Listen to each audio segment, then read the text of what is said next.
Hello दोस्तों, आप लोग कैसे हैं? उम्मीद करते हैं आप लोग अच्छे होंगे और मस्त होंगे। तो अभी हम आप लोगों को आज हम क्लास 10th का न्यू सिलेबस मतलब कि न्यू सिलेबस हम बताने वाले हैं, जो कि बोर्ड एग्ज़ाम 2024 और 25 में, जो आपको 25 में एग्ज़ाम होने वाला है मैट्रिक बोर्ड एग्ज़ाम का, उसका आज हम मैथ का सिलेबस बताएंगे। इसके साथ साथ मैथ का सिलेबस बताने के बाद आपको हम एक एक टॉपिक करके हम आप लोगों को मैथ सेशन डेली अपलोड करेंगे। तो आप लोग सबसे पहले ये जानना ज़रूरी आप लोगों को है कि कहाँ से कितने नंबर का सवाल आपसे पूछा जाता है, कितना नंबर में, 5 नंबर में कहाँ से पूछा जाता है, 2 नंबर में कहाँ से, ऑब्जेक्टिव कहाँ से आती है। तो आप लोग को अभी नया, तो इसलिए सबसे पहले हम सोचे कि आप लोगों को सिलेबस डिस्कशन कर देते हैं। सिलेबस में आपको कौन कौन सा पार्ट पढ़ना है, कहाँ से कितना नंबर को पढ़ा जाता है, तो ये सब के आज हम पूरा डिटेल आज हम बताएंगे। तो वीडियो के अंत तक जरूर बने रहें। अगर वीडियो पसंद आता है तो चैनल को जरूर सब्सक्राइब कीजिए और अपने दोस्तों में ज़रूर शेयर कीजिए। और क्लास 10th का साइंस हो, सोशल साइंस, ऑल सब्जेक्ट का इस चैनल के माध्यम से हम आप लोगों को पढ़ाएंगे कि आपको बोर्ड एग्जाम में अच्छे से अच्छे नंबर ला सकते हैं। तो अब हम बात कर लेते हैं मैथ का सिलेबस की बात करते हैं बच्चों। तो मैथ का सिलेबस में आपको ये ज़्यादा ज़रूरी होता है कि आपको कहाँ से कितना नंबर का सवाल आपसे पूछा जाएगा। तो हम यहाँ पे सबसे पहले नंबर हम बात कर लेते हैं मैथ सिलेबस, है ना। तो मैथ सिलेबस की हम बात करते हैं बच्चों। तो मैथ सिलेबस में आप लोगों को दो टाइप का एग्जाम में होता है। सबसे पहले ऑब्जेक्टिव होता है और एक सब्जेक्टिव होता है। तो देखिए, ऑब्जेक्टिव में आपको ऑब्जेक्टिव 100 गो रहेगा, जिसमें से 50 गो ऑब्जेक्टिव बनाना होगा, है ना। क्या 50 गो ऑब्जेक्टिव को आपको सही करना होगा, ठीक है। अब सब्जेक्टिव की बात कर लेते हैं। तो सब्जेक्टिव में आपको यहाँ पे देखिए, सब्जेक्टिव की हम बात कर लेते हैं बच्चों। तो सब्जेक्टिव आपको, और एक बात बताना चाह रहे हैं बच्चों कि सबसे पहले हम बात आपको ये बताना चाहते हैं, जो भी मेरा सिलेबस है वो एनसीईआरटी ही पढ़ाया जाएगा। क्या पढ़ाया जाएगा? एनसीईआरटी, है ना। एनसीईआरटी ही हम आप लोगों को बताएंगे, ताकि आपको एग्जाम में चाहे तो बिहार बोर्ड के हों, चाहे तो यूपी बोर्ड के हों, या झारखंड बोर्ड के हों, या तो एमपी बोर्ड के हों, अगर आपको जहाँ जहाँ एनसीईआरटी का जो सिलेबस है, जो जहाँ जहाँ पे जोन स्टेट में अगर एनसीईआरटी चलता है, तो हम जो भी थ्योरिकल हो या तो जो भी बात एनसीईआरटी को ही हम बताएंगे। साइंस हो, चाहे तो सोशल साइंस हो, मैथ हो, जितना भी सब्जेक्ट हो, हम आपको एनसीईआरटी ही बताएंगे।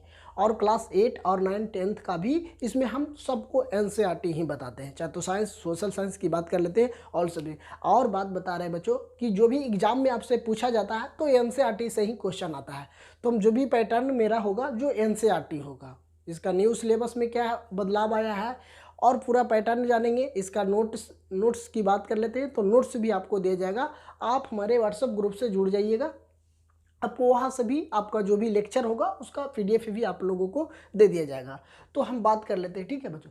तो यहाँ समझ गए होंगे कि ऑब्जेक्टिव आपको 100 क्वेश्चन रहेगा, तो 100 क्वेश्चन रहेगा, जिसमें से आपको 50 गो ऑब्जेक्टिव बनाना होगा, ठीक है। अब हम बात कर लेते हैं कि सब्जेक्टिव की बात हम कर लेते हैं। तो आपको सब्जेक्टिव में बच्चों हम समझते हैं यहाँ कि सब्जेक्टिव की बात हम करते हैं तो आपको 2 अंक का प्रश्न, अब 3 अंक का प्रश्न नहीं आता है, अब आपको 2 अंक का ही सवाल पूछा जाता है। तो 2 अंकीय रहेगा, जो 2 नंबर के पूछा जाएगा आपसे। तो 30 सवाल पूछा जाएगा। कितने सवाल बच्चों? तो 30 सवाल आपसे पूछा जाएगा, जिसमें आपको 15 का आंसर देना होगा। कितना का आंसर देना होगा?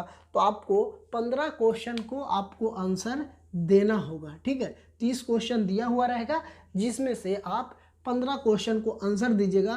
तो जो एक क्वेश्चन होगा आपको 2 नंबर का होगा। तो अब जब 15 क्वेश्चन बनाइएगा 2 नंबर का होगा, तो कितना हो गया? 30, है ना। कितना हो गया बच्चों? 30 नंबर यहाँ से आएगा, ठीक है। 30 नंबर यहाँ से। अब हम बात कर लेते हैं 5 नंबर। तो 5 अंकीय प्रश्न में आपको 8 प्रश्न दिया हुआ रहेगा। कितना प्रश्न? 8 प्रश्न दिया हुआ रहेगा, जिसमें आपको 4 गो बनाना है। वो भी कितना नंबर के रहेगा? 5 नंबर के। ये कितना हो गया? 20। तो 30 और 20 कितना हो गया बच्चों? 50 हो गया, है ना। कितना हो गया? 50 हो गया। तो 50 50 यहाँ से हो गया, दीर्घोत्तरीय मान लीजिए 2 अंक की अगर प्रश्न आपसे पूछा जाएगा 30 को, जिसमें से आप 15 बनाते हैं तो 30 नंबर। अगर 5 अंक के सवाल आपसे पूछा जाएगा तो 5 अंक वाला में आपको 4 को बनाना होगा, 4 में आपको 20 नंबर मिलेगा। चलिए ठीक है, अब हम बात कर लेते हैं, यहाँ तो समझ गए। ऑब्जेक्टिव तो आप समझिए रहे कि ऑब्जेक्टिव आपको 100 क्वेश्चन में से 50 क्वेश्चन को सब्जेक्टिव बनाना होगा, ऑब्जेक्टिव। अब हम बात कर लेते हैं कि कहाँ कहाँ से सवाल 5 नंबर के पूछा जाएगा, कहाँ से ऑब्जेक्टिव की बात हम कर लेते हैं, तो ऑब्जेक्टिव की कहाँ से सवाल ये पूछा जाएगा। तो हम बात कर लेते हैं बच्चों, तो यहाँ पे देखिए जो फार्मूला आएगा, मैथ का फार्मूला है ना, कहाँ जितना भी अगर आप टॉपिक पढ़िएगा उसमें से आपको जो फार्मूला होगा, फार्मूला से आपको 10 ऑब्जेक्टिव बन जाएगा। चलिए ठीक है, अब हम 100 को यहाँ 50 को ऑब्जेक्टिव है बनाना होगा, तो जरा में से 10 ऑब्जेक्टिव की हम बात कर लेते हैं बच्चों। तो 10 ऑब्जेक्टिव आपको फार्मूला बेस से बनेगा, है ना। किससे बनेगा बच्चों, तो 10 गो अगर आप फार्मूला आपको याद होगा, या तो आप अच्छे से अगर हमारे चैनल पे अगर आप पढ़ते हैं तो आपको हम फार्मूला रटाएंगे नहीं, आपको सिखा देंगे, बल्कि आप आराम से सीख जाइएगा। तो बात कर लेते हैं तब फार्मूला की बच्चों, तो फार्मूला से आपको 10 ऑब्जेक्टिव बन जाएगा। अब हम बात यहाँ पे समझ लेते हैं, यहाँ पे देखिए, यहाँ पे बच्चों आपको ये जो सवाल है 5 अंकीय प्रश्न, अब 5 अंकीय प्रश्न कहाँ कहाँ से पूछा जाएगा, ये बहुत सारे बच्चे लोग कन्फ्यूजन होते हैं कि 5 अंक का जो सवाल होता है वो कहाँ से पूछा जाएगा। तो देखिए 5 अंक का सवाल है जो 5 नंबर में पूछा जाएगा, या तो एगो आपको ग्राफ से पूछ लिया जाएगा, एक ग्राफ से 5 नंबर की फिक्स है, रचना से एक 5 नंबर में पूछ लिया जाएगा, या प्रमेय आपसे पूछ लिया जाएगा, है ना।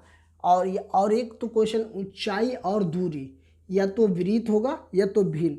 अब हम बात कर लेते हैं, इतना ही टॉपिक से आपको 5 नंबर में सवाल पूछा जाता है, ग्राफ से, या तो रचना से, या तो प्रमेय से, ऊंचाई और दूरी से, या तो वृत्त और भिन्न से। अब हम बात करते हैं ग्राफ की, तो ग्राफ तो आप जानते हैं कि 2 चर वाले रैखिक समीकरण में ग्राफ हर हाल में ही 5 नंबर में पूछा जाएगा। रचना एक क्वेश्चन 100% होगा कि रचना आपसे पूछा ही जाएगा, वो रचना कितना नंबर के, 5 नंबर के। प्रमेय जिसको हम थियोरम बोलते हैं, क्या बोलते हैं, प्रमेय को ही हम थियोरम बोलते हैं, तो थियोरम भी पूछा ही जाता है। और ऊंचाई और दूरी एक सवाल रहेगा, तो आपको ये एक ब्रिज से रहेगा, एक भिन्न से। तो देखिए हम इसमें 8 क्वेश्चन बताए हैं, तो अगर मान लीजिए एक क्वेश्चन इससे रहा, एक इससे, 2 इससे रहा, 3, 4, 5, 6 गो तो यहाँ से बन जाता है, 6 गो यहाँ से सवाल, और 2 गो या तो आपको क्या दे दिया जाएगा, सांख्यिकी भी आपसे कभी कभी पूछ लिया जाता है कि आपको 5 नंबर में माध्यमिक बहुलक, तो यहाँ से सवाल आपको ज़्यादा चांसेज होता है कि 5 नंबर में पूछने की संभावना बहुत ज़्यादा बन जाती है। तो अगर हम ये 5 नंबर वाला जो ग्राफ है, रचना है, प्रमेय है, ऊंचाई और दूरी, ये सब हम कंफर्म रहेंगे कि ये 5 नंबर में पूछ लिया जाएगा। तो अब हम जान लेते हैं बच्चों कि सिलेबस तो हम समझ गए होंगे कि कहाँ से कितना अंक के सवाल पूछा जाता है, वो समझ गए। अब हम इसके माध्यम से हम ये भी जान लेते हैं कि जो मैथ का सिलेबस है, कौन कौन सा टॉपिक होता है, वो हम समझ लेते हैं एक एक टॉपिक करके। तो इसमें 15 गो टॉपिक है, क्लास 10th का मैथ का 15 टॉपिक है, तो 15 गो टॉपिक है, तो 15 टॉपिक से ही क्वेश्चन पूछा जाता है। तो सबसे पहले हम ये भी समझ लेते हैं कि कौन सा टॉपिक से कितना ज़्यादा सवाल पूछा जाता है, वो भी हम आपको पूरा डिटेल बताएंगे। अगर अभी तक चैनल सब्सक्राइब नहीं किए हैं तो चैनल को ज़रूर सब्सक्राइब कीजिए और अपने दोस्तों को साथ ज़रूर शेयर कीजिए। और इस पर आपको सुबह के 6 बजे और शाम में आपको 6 बजे वीडियो अपलोड होता है, तो आप लोग ज़रूर बने रहिए। और बताइए, सबसे पहला चैप्टर की हम बात कर लेते हैं बच्चों, तो सबसे फर्स्ट चैप्टर होता है हमको ये एनसीईआरटी की हम बात करते हैं। तो सबसे पहले एनसीईआरटी में वास्तविक संख्याएं हैं। कौन है बच्चों, तो वास्तविक संख्याएं।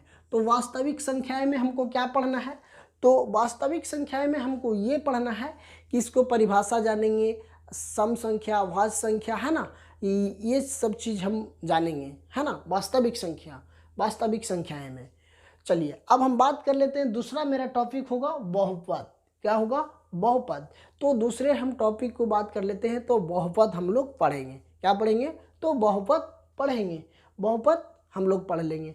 तीसरा टॉपिक है मेरा 2 चर वाले रैखिक समीकरण। दूसरा मेरा क्या है, तीसरा मेरा क्या है, 2 चर वाले रैखिक समीकरण, ये मेरा हम नहीं, ये एनसीईआरटी का ही सिलेबस है। चौथा मेरा है द्विघात समीकरण। द्विघात समीकरण से बहुत सारे सवाल पूछा जाता है। 2-4 वाले रैखिक समीकरण से भी सवाल आता है, इसको 2 नंबर में पूछ लिया जाता है। या बहुपद की बात करते हैं तो बहुपद में भी 2 नंबर से सवाल इसमें से पूछा जाता है। और वास्तविक संख्याएं में भी बहुत सारे सवाल होते हैं जो कि 2 नंबर में पूछा जाता है। और ज़्यादातर ऑब्जेक्टिव में ये इसका सवाल पूछा जाता है, ऑब्जेक्टिव और 2 अंक में। चलिए द्विघात समीकरण समझ गए। चौथा मेरा जो चैप्टर है वो मेरा द्विघात समीकरण है। 5वां की हम बात कर लेते हैं बच्चों। तो 5वां जो मेरा है, 5वां समानांतर श्रेणी। समानांतर श्रेणी की बात हम कर लेते हैं। तो समानांतर श्रेणी ऑब्जेक्टिव में भी बहुत सारे सवाल पूछ लिया जाता है और 2 अंक में भी पूछिए जाता है। त्रिभुज की बात कर लेते हैं बच्चों। तो त्रिभुज से भी आपको 2 अंक ये सवाल में पूछा जाता है, या तो आपको ऑब्जेक्टिव में भी पूछ लिया जाएगा। 7वां हम बात करते हैं बच्चों। तो जो मेरा 7वां है, अब हम 7वां की बात करते हैं तो निर्देशांक ज्योमेट्री होती है। क्या होता है बच्चों? निर्देशांक ज्योमेट्री है जो मेरा 7वां चैप्टर है। 8वां चैप्टर की बात करते हैं तो 8वां चैप्टर में हमको त्रिकोणमितीय का परिचय, जो त्रिकोणमिति का जो परिचय है वो मेरा 8वां एक्सरसाइज है। कि मैं बच्चों 8वां एक्सरसाइज है।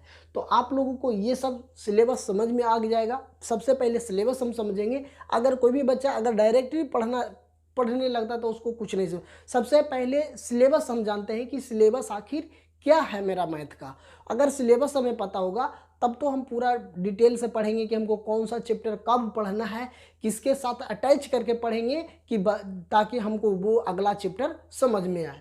अब हम बात कर लेते हैं बच्चों 9वां की। तो 9वां है त्रिकोणमितीय के कुछ अनुप्रयोग। तो आप लोग देखिएगा, आपका एनसीईआरटी क्वेश्चन होगा तो आप वहाँ देखिएगा ये पूरा। 10वां मेरा है ब्रीथ। 10वां क्या है बच्चों? ब्रीथ है। 11वां मेरा है रचनाएं। 11वां क्या है मेरा? रचनाएं। ये सब सवाल आपको 5 नंबर में ज़्यादा दिखेगा। चलिए अब 12वां है मेरा ब्रीथ से संबंधित क्षेत्रफल। क्या है बच्चों? ब्रीथ से संबंधित क्षेत्रफल। अब हम बात कर लेते हैं 13वां। 13 जो एक्सरसाइज है वो है पृष्ठीय क्षेत्रफल और आयतन। क्या है बच्चों? पृष्ठीय क्षेत्रफल और आयतन। इसमें सवाल आपको पूछा जाएगा पृष्ठीय क्षेत्रफल और आयतन से। 14 नंबर है एक्सरसाइज 14 की बात कर लेते हैं। तो एक्सरसाइज 14 है बच्चों सांख्यिकी। तो इसमें भी बहुत सारे सवाल सांख्यिकी से भी पूछ लिया जाता है। ठीक है। सो अब हम 14 नंबर जो 14 एक्सरसाइज है बच्चों, तो 14 एक्सरसाइज की हम बात कर लेते हैं। तो 14 नंबर एक्सरसाइज में हमको सांख्यिकी है, तो सांख्यिकी भी हम बहुत अच्छे से पढ़ लेंगे। अब 15 और लास्ट जो मेरा है प्रायिकता। तो प्रायिकता से भी बहुत सारे सवाल पूछ लिया जाता है। कभी कभी क्या होता है कि 5 नंबर में भी प्रायिकता पूछ लिया जाता है, उसमें 2 क्वेश्चन अटैच कर दिया जाता है। तो अब हम सिलेबस तो समझ गए बच्चों। तो देखिए सिलेबस में हम आपको ज़्यादा नहीं है, 15 चैप्टर पढ़ना है। तो 15 चैप्टर को हम आप लोगों को जो एग्ज़ाम 2025 में देने वाले हैं इसको हम 2 से 3 बार आपको हम मैथ को कवर कर देंगे। और बाकी जो विशेष बचेगा उसको भी हम आपको अच्छी तरह से तैयारी करा देंगे कि ताकि ये जो मैथ का स्कोरिंग नंबर बहुत ज़्यादा होता है। जो अगर मैथ रेगुलर अगर अच्छा से पढ़ते रहते हैं तो उसका जो स्कोर होता है इसमें नंबर कटने का बहुत कम चांस होता है। अगर 100 नंबर का एग्ज़ाम है तो आपको कम से कम मिनिमम 99 भी आ सकता है, या तो 100 में 100 भी आ सकता है। ये मत भूलिए कि हमको कम आएगा नंबर, नहीं, या तो 99 या तो 100 में 100 भी ला सकते हैं। मैथ में नंबर नहीं कटता है। तो आप लोग इस चैनल के माध्यम से आप रेगुलर पढ़िए और ध्यान से। आपको हम बारीकी से एक एक एनसीईआरटी क्वेश्चन को हम सॉल्यूशन आप लोगों को देने वाले हैं। जो भी बच्चे अभी तक हमारे चैनल से नहीं जुड़े हैं उनको साथ ज़रूर ये वीडियो शेयर कीजिए। और हम आप लोगों को इस तरह से मैथ हो या तो साइंस हो या तो सोशल साइंस हो या संस्कृत या हिंदी, ऑल सब्जेक्ट का वीडियो हम आप लोगों को प्रोवाइड कराएंगे। लेकिन जो मेरा होगा एक चैप्टर के 2 से 3 पार्ट बनेगा। क्योंकि इसलिए हम 2 से 3 पार्ट की बात करते हैं बच्चों कि ये वाइट बोर्ड है, तो वाइट बोर्ड में बहुत ज़्यादा समय लगता है। इसलिए हम कोशिश ये करेंगे कि 102 पार्ट में हो जाए। अगर जो 102 पार्ट में नहीं संभव हो बच्चों तो उसको हम 2 से 3 पार्ट में आप लोगों को, लेकिन एक एक क्वेश्चन को हम आप लोगों को समझाने का प्रयास करेंगे ताकि आप लोगों को कहीं भी किसी प्रकार के कोई कन्फ्यूजन नहीं होगा। क्लास 8 का भी इसमें सिलेबस हम बताएं। जो भी आपको भाई बंधु अगर 8 में पढ़ते हैं उनको भी ये वीडियो शेयर कीजिए ताकि 8 क्लास का सब एनसीईआरटी ही हम बताएंगे। बात कर लेते हैं 9th की, तो 9th के भी हम आप लोगों को एनसीईआरटी ही बताएंगे, ताकि अगर आपको बेस मजबूत होगा तो आप कहीं ना कहीं क्लास अगर 2026 में देने वाले हैं तो आप ज़रूर पढ़ाई कीजिए। और जो भी हम बताएंगे आपको एनसीईआरटी ही सिलेबस पूरा बताएंगे। आप लोग हमें ये बताइए कि ये 15 चैप्टर है, तो आप लोगों को कौन सा चैप्टर स्टार्ट करें ताकि आप लोगों को अच्छी तरह से समझ में आए। ऐसे तो हम आप लोगों को शुरू करने ही वाले हैं, करवे करेंगे कि कौन सा चैप्टर पहले पढ़ना चाहिए और कौन सा चैप्टर बाद में पढ़ना चाहिए। तो आप लोग एक बार हमें कमेंट करके ज़रूर बताइएगा कि कौन सा चैप्टर, ये वास्तविक संख्या, बहुपद, दो चर वाले रैखिक समीकरण या द्विघात समीकरण या द्विघात समानांतर श्रेणी त्रिभुज या निर्देशांक या तो त्रिकोणमिति के परिचय, ये तो 15 ये चैप्टर है। तो 15 चैप्टर में से आप लोग जौन सा चैप्टर स्टार्ट करना चाहेंगे, जौन सा चैप्टर बोलेंगे हम वही चैप्टर आप लोगों को स्टार्ट करेंगे। तो आप लोग हमें कमेंट के माध्यम से ज़रूर बताइए कि कौन सा चैप्टर इसमें शुरू करें। तो आई होप ये वीडियो आप लोगों को पसंद आया होगा। तो अगर पसंद आता है तो चैनल को अभी तक सब्सक्राइब नहीं किए तो चैनल को जरूर सब्सक्राइब कीजिए और अपने दोस्तों में ज़रूर ये वीडियो शेयर कीजिए, ताकि जो भी बच्चा अभी तक हमारे चैनल से नहीं जुड़ पाए हैं उनको साथ जरूर शेयर कीजिए। थैंक यू दोस्तों, फिर मिलते हैं आप लोगों के बीच नए कक्षा में। तब तक आप हमें कॉमेंट में ज़रूर बताइए कि कौन सा चैप्टर चालू करें। तो थैंक